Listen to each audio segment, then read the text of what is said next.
Brain stroke बा सीभीए बा पक्षाघात कौन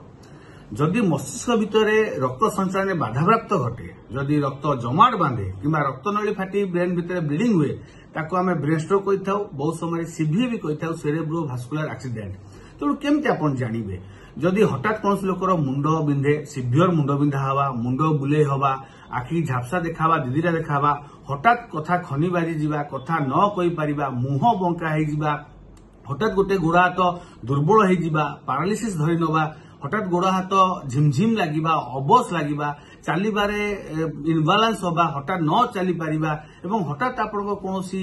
मेमोरी लॉस हो जाउची आपनकर स्मरण शक्ति ह्रास पाई जाउची किबा बहुत समय आपण हठात बेहोश हो जाउचंती हठात किछि समय पई सेंसलेस हो जाउचंती ए समस्त ब्रेन स्ट्रोक लक्षण हे पारे। जदि आपनको पाखरे आपनको निकटरे काहाको ए भଳି समस्या हठात देखा दउची त आपण विलंब करंतुनी यथाशीघ्र ट्रीटमेंट करंतु केना ब्रेन स्ट्रोक जिंस होउची गोटे घातक रोग बहुत समय लोक मृत्युवरण करबार आबे आशंका थाए तेणु यथाशीघ्र ट्रीटमेंट करे नियंतु काना ए रोग रे जेते शीघ्र ट्रीटमेंट करिवे सेते भलो आपण फल पाइबे सेते शीघ्र रोग आपनको ठीक हे जिवो। जदि लेट करिवे किंबा चिन्हिबारे जदि रोग जदि ट्रीटमेंट डिले हबो तो निहाती भाबरे गोटे लोक पैरालाइज हे पारे किंबा होय तार मृत्यु घटी पारे तेणु यथाशीघ्र ट्रीटमेंट करे नियंतु एवं जहा कहिली जदि एवळा सिम्पटम्स देखुचंती इमिडिएट आपण पाखरे जे अछंती न्यूरोलॉजिस्ट किंबा स्नायु रोग विशेषज्ञ तांको परामर्श कर निज ट्रीटमेंट करे नियंतु। धन्यवाद।